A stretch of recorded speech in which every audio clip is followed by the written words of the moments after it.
Se découvrir, se projeter, se construire. Le village Gênes a tout juste quelques semaines, mais s'affirme déjà comme un acteur incontournable pour une jeunesse en demande. Et on en parle avec vous, Priscilla Mitride, bonsoir. Bonsoir. Alors, qu'est-ce que l'association Conseil de la jeunesse territoriale et quelles sont ses missions? Alors c'est une association qui est née au sein des établissements donc de la DEC. Aujourd'hui, elle est sortie de son caractère uniquement catholique pour s'ouvrir à tout le monde. Et c'est justement une association qui a vocation d'accueillir les jeunes d'où qu'ils viennent et avec toute leur diversité. Valoriser les idées dans l'accompagnement et l'échange pour les jeunes et avec les jeunes. On est dans une vraie démarche participative. Exactement. Au village, c'est vraiment pour les jeunes et c'est surtout par les jeunes parce que nous, on n'est que des tuteurs, mais en soi, toutes les idées, les projets viennent surtout des jeunes. Et c'est en cela que ça reste vraiment un lieu très participatif. Et vous imposez aucun modèle, chacun vient avec une idée, un talent ou tout simplement une envie, et vous les guidez? Oui, c'est exactement ça. C'est-à-dire qu'il n'y a pas de ligne de conduite particulière. C'est vraiment un lieu d'accueil où on accueille tout et tout le monde surtout. Et chacun vient soit pour un projet ou simplement se poser aussi. Et ça se concrétise par une mise en lumière spontanée. Cet exemple concret de la jeune et talentueuse Jem, douée en dessin numérique, qui a croqué la team? C'est exactement ça. En fait, c'est un talent qu'on a découvert parce qu'elle est très discrète et on a cette vocation voilà, de faire briller les plus petits. Et du coup, c'est ce qui s'est passé avec Destinée, donc, qui est responsable de ces beaux croquis de toute l'équipe du village. Et comment les jeunes arrivent-ils à l'association et dans quel état d'esprit? Alors, en général, ils viennent par le bouche à oreille et puis aussi par les réseaux sociaux, ils découvrent. Et d'abord, ils viennent surtout par curiosité, voir un peu ce qui est proposé. Et après, ils se rendent compte qu'il n'y a pas forcément des choses très concrètes ou ponctuellement, enfin, programmées. Et c'est justement là que nous, on intervient pour leur dire que c'est à vous de créer, tout simplement. Donc voilà, ils viennent vraiment par curiosité au début. Et qu'est-ce qui les fait rester? C'est un lieu ouvert à tous? C'est un lieu ouvert à tous. Je pense que ce qui les fait rester, c'est que justement, ils ont le droit d'y participer. Ils ont le droit de faire ce qui leur passe par la tête. Bon, après, ça reste...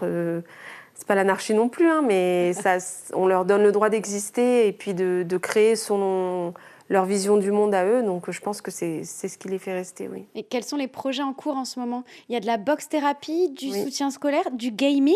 C'est très varié. Est-ce que vous pouvez nous expliquer comment ça fonctionne? Alors, tout d'abord, on s'inscrit. On prend une adhésion donc, à l'année. On devient soit bénéficiaire, soit bénévole. Et après, en échangeant avec l'équipe sur place, on crée, on improvise, on organise, on accompagne à organiser aussi. Et voilà, c'est d'une semaine à l'autre, quand c'est pas d'une journée à l'autre, c'est vachement... c'est différent, c'est vivant, c'est très riche. Et c'est ce qui fait la beauté de ce village, justement. Et vous êtes coordinatrice bénévole de l'association, engagée dans l'aventure depuis presque le début. C'était une évidence pour vous d'en faire partie? Oui, c'était une évidence parce que j'ai toujours été engagée au niveau associatif. Et le village, ça rejoint beaucoup de mes valeurs dans la considération de l'autre. Donc c'était pour moi participer à cette philosophie du village qui dit qu'il faut tout un village pour éduquer un enfant. C'était forcément une évidence pour moi. Donc c'était tout naturellement que j'ai suivi l'aventure, que j'étais un peu tirée. Mais aujourd'hui, moi j'y reste aussi, donc voilà. Et quel est le rôle des bénévoles dans cette dynamique? Comment les mobilise-t-on autour des projets des jeunes? Alors, on a une équipe de bénévoles qui ont répondu à un appel. On a un rôle, on a chacun des compétences aussi en tant que bénévole. Puis au-delà vraiment du côté organisation, élaboration de projets, on a surtout un rôle de présence envers les plus jeunes. On a chacun des compétences, encore une fois, et puis en fonction de ceux qui sont là ou de ce qui a organisé. Tout le monde s'adapte. Tout le monde s'adapte. Et pour que le système perdure, vous accueillez volontiers des bénévoles pour l'association? Oui, il n'y en a jamais assez. Il n'y en a jamais assez avec toute la jeunesse qu'il y a, il n'y en aura jamais assez de toute façon. Et vous parlez souvent de soutien moral, d'accompagnement humain. C'est ça pour vous, la mission première?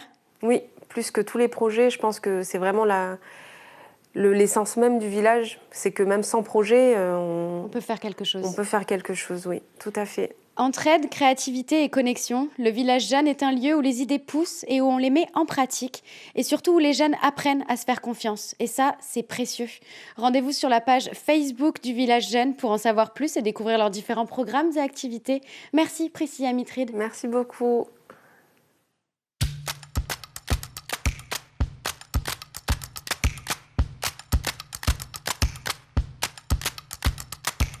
Retrouvez cette émission en replay sur votre site lapremière.nc.